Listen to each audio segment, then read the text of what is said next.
प्रणाम, नमस्ते। यूजोम जीवन विज्ञान में आपका स्वागत है। आज का हमारा विषय है प्रमाण सिद्धांत।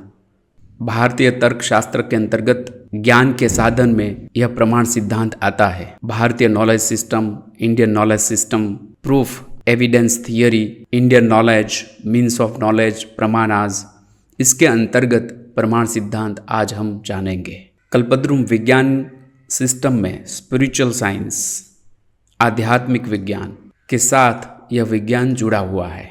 कुल 6 प्रमाण है, 6 प्रमाणाज: प्रत्यक्ष, अनुमान, उपमान, शब्द, अर्थापत्ति, अनुपलब्धि।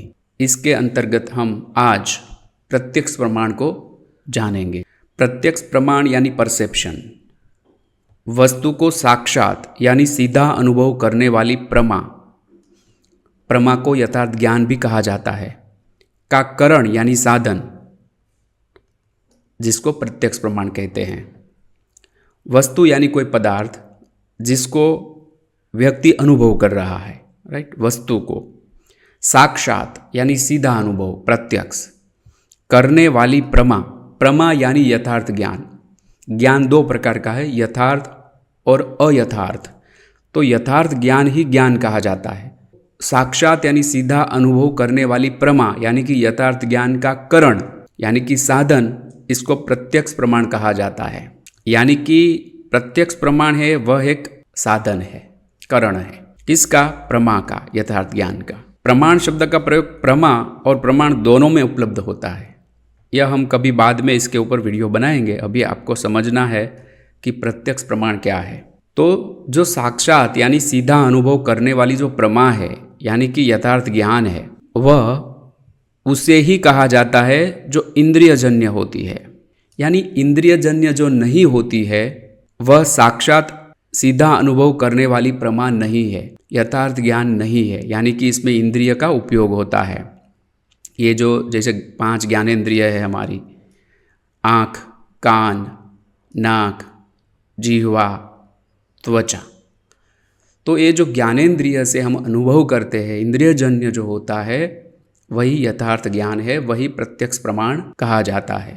आज का जो टाइटल है कि ज्ञान का जन्म कहाँ होता है, तो यहाँ इसका उत्तर है ज्ञान का जन्म आत्मा में होता है। देखिए, प्रमा जो है वह यथार्थ ज्ञान है, उसका जन्म कहाँ होता है? आत्मा में होता है। अब आपको आपके कल्पद्रुम की जरूरत पड़ेगी इसको समझने के लिए। आपको आपके कल्पद्रुम को ही देखना है जो आपके नाम और यूनिक कोड के साथ मैंने आपको दिया है। यहाँ जो आत्मा का उल्लेख किया गया है वह है आपका I2, आपका I2, I1 नहीं है।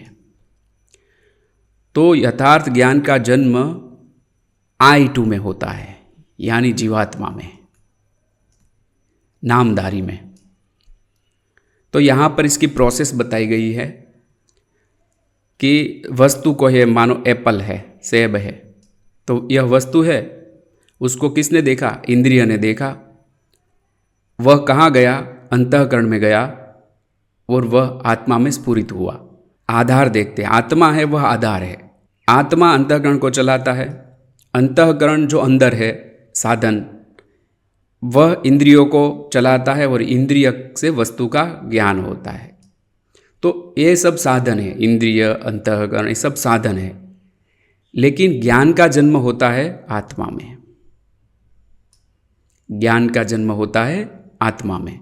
तो ये प्रोसेस आपको याद रखनी है कि आत्मा के आधार पर अंतःकरण है, अंतःकरण इंद्रियों को चलाता है और वो वस्तु को ग्रहण करता है, यानी कि ज्ञान को ग्रहण करता है। पूरी चैनल है।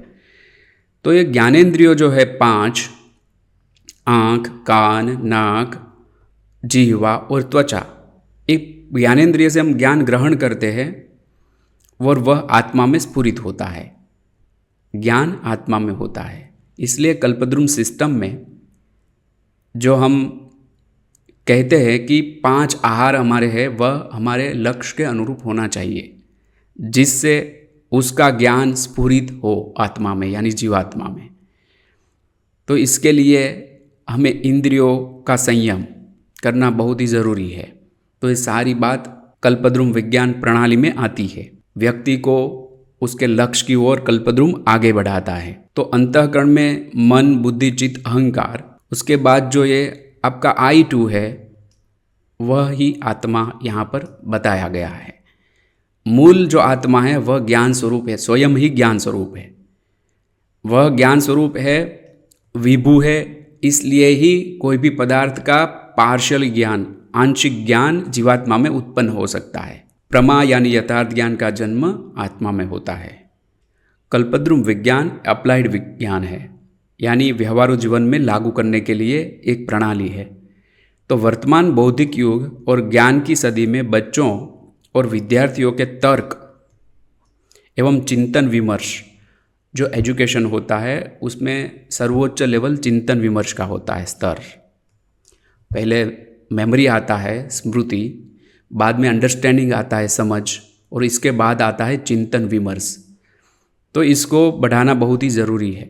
यदि आप पेरेंट्स हैं और आपके बच्चे स्कूल या कॉलेज में पढ़ रहे हैं तो आप अवश्य उनको कल्पद्रुम विज्ञान प्रणाली के साथ जोड़िए, जिससे उनका तर्क स्तर और चिंतन विमर्श शक्ति में बढ़ावा हो सके। यह एक अप्लाइड साइंस है जो उनको सर्वांगीण विकास में मदद करेगा।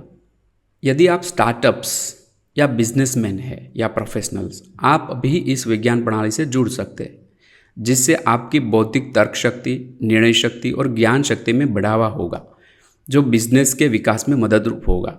यदि आप नया बिजनेस शुरू कर रहे हैं या शुरू करना चाहते हैं, तब भी आपको इस विज्ञान प्रणाली में जुड़कर इस विज्ञान प्रणाली का लाभ लेना चाहिए।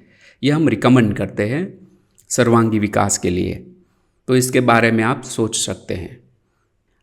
आज का जो यह प्रमाण सिद्धांत का सेशन था, इसके अनुसंधान में 3 प्रश्नों के उत्तर आपको कमेंट में देना है। प्रश्न 1, प्रमाण कितने हैं और कौन कौन से हैं? आज के इस वीडियो में कौन से प्रमाण की बात की गई है? ज्ञान का जन्म कहाँ होता है? जो विद्यार्थी भारतीय ज्ञान प्रणाली के क्लास, कॉलेज या स्कूल में पढ़ रहे हैं, उनको भी ये बहुत ही लाभकारक होगा। तो उन सभी विद्यार्थियों के लिए भी यह प्रश्नोत्तरी है, जिससे आपकी भारतीय ज्ञान प्रणाली सब्जेक्ट में आपका नॉलेज बढ़े। तो सभी प्रतिभागी या सब्सक्राइबर या जो भी विजिटर है यूट्यूब चैनल के, वह सारे प्रतिभागी, आप सभी व्यूअर्स, सब्सक्राइबर्स, ये तीनों प्रश्नों के जवाब आपको देना है कमेंट में। और यदि आपकी कोई जिज्ञासा है, कोई प्रश्न है, आज का जो क्लास था यह, उनमें कोई शब्द में आपको ज़्यादा जानना है या अभी समझ में नहीं आ रहा है, तो आप अवश्य कमेंट कीजिए। हम प्रयत्न करेंगे कि इसके ऊपर भी हम वीडियो बनाएं। धन्यवाद, आभार, जय भारत।